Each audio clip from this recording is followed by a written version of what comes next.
नमो नारायण। राधे राधे। श्रीमद् भगवद गीता के तृतीय अध्याय कर्मयोग जिसे कहते हैं के 7वें श्लोक में भगवान अर्जुन से कहते हैं, यस्तेन्द्रियाणि मनसा नियम्यारभते अर्जुन कर्मेन्द्रियै कर्मयोगमशक्तः स विशिष्यते।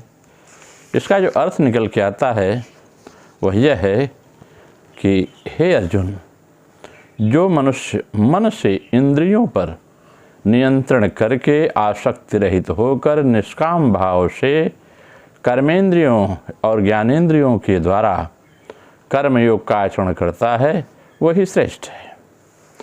अब इसके भावार्थ को समझा जाए तो यह बात तो समझ में आती है पूर्णतः कि मन से इंद्रियों को वश में करने का तात्पर्य है कि विवेकवती बुद्धि के द्वारा मन और इंद्रियों से स्वयं का कोई संबंध नहीं है, ऐसा अनुभव करना।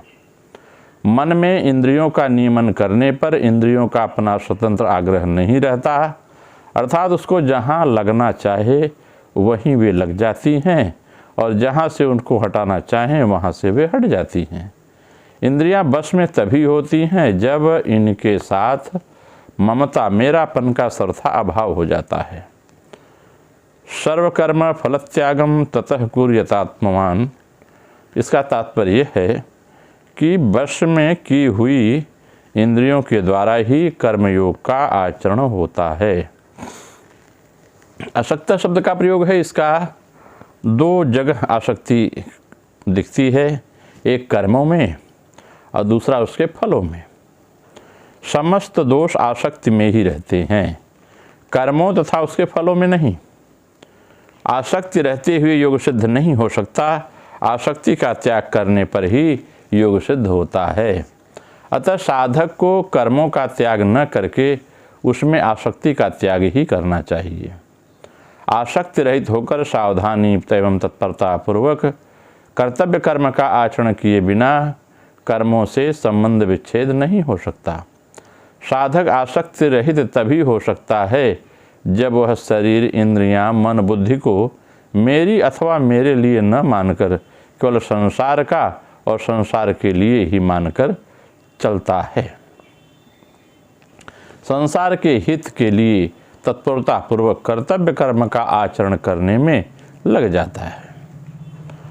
जब तक अपने लिए कोई कर्म न करके केवल दूसरों के हित के लिए संपूर्ण कर्म करता है तब उसकी अपनी फलाशक्ति स्वतः मिट जाया करती है।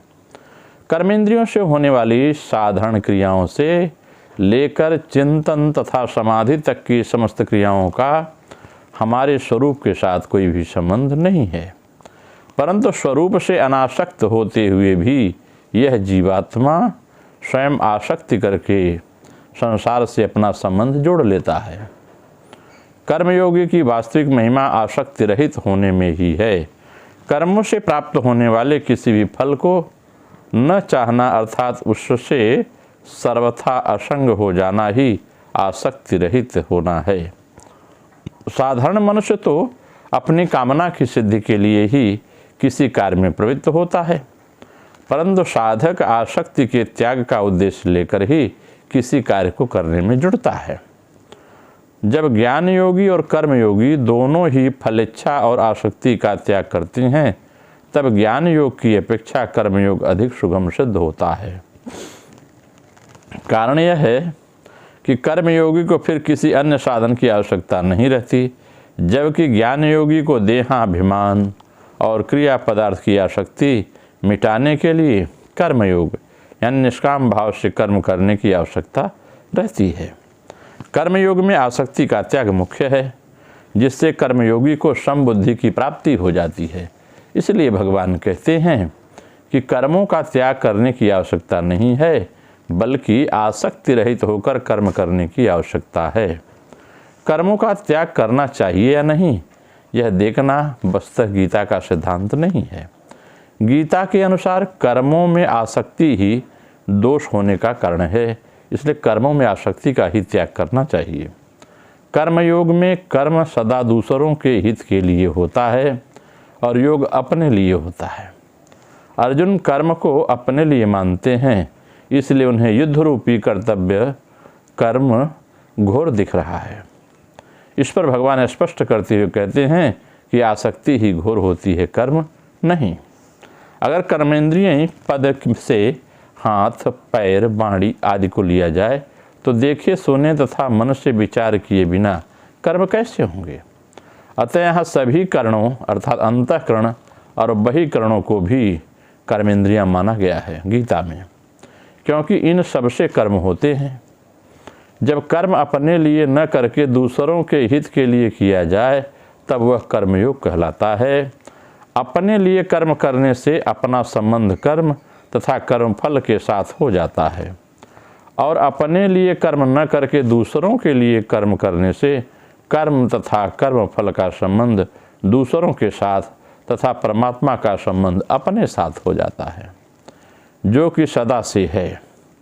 इस प्रकार देश काल परिस्थिति आदि के अनुसार प्राप्त कर्तव्य कर्म को निस्वार्थ भाव से करना कर्मयोग का आरंभ है। कर्मयोगी साधक दो तरह के होते हैं। भगवान कहते हैं जिनके भीतर कर्म करने का वेग, आसक्ति, रुचि तो है, पर अपना कल्याण करने की इच्छा मुख्य है। ऐसे साधक के लिए नए नए कर्म आरंभ करने की जरूरत नहीं है। उनके लिए केवल प्राप्त परिस्थितियों का सदुपयोग करने की ही जरूरत है। जिनके भीतर अपने कल्याण करने की इच्छा मुख्य नहीं है और संसार की सेवा करने में, उसे सुख पहुंचाने में तथा समाज का सुधार करने में अधिक रुचि है, जिससे उसके मन में आता है कि अमुक अमुक काम किए जाएं तो बहुतों की सेवा हो सकती है, समाज का सुधार हो सकता है, आदि आदि। ऐसा साधक अगर नए नए कर्मों का आरंभ भी कर दे तो कोई हर्ज नहीं है। नए कर्मों का आरंभ केवल कर्म करने की आसक्ति मिटाने के लिए ही किया जाना चाहिए। गीता में भगवान ने अर्जुन के लिए प्राप्त परिस्थिति का सदुपयोग करने के लिए ही कहा है, क्योंकि अर्जुन ने अपने कल्याण की इच्छा मुख्यतः व्यक्त की थी। कहते हैं जो अपने स्वार्थ का फल की आसक्ति का त्याग करके मात्र प्राणियों के हित के लिए कर्म करता है वह श्रेष्ठ है। कारण कि उनकी मात्र क्रियाओं का प्रवाह संसार की तरफ हो जाने से उनमें स्वतः असंगता आ जाती है। साधक का जब अपना कल्याण करने का विचार होता है तब वह कर्मों को साधना में विघ्न समझकर उससे उपराम होना चाहता है, परंतु वास्तव में कर्म करना दोष नहीं है, प्रत्युत कर्मों में सकाम भाव ही दोषी है।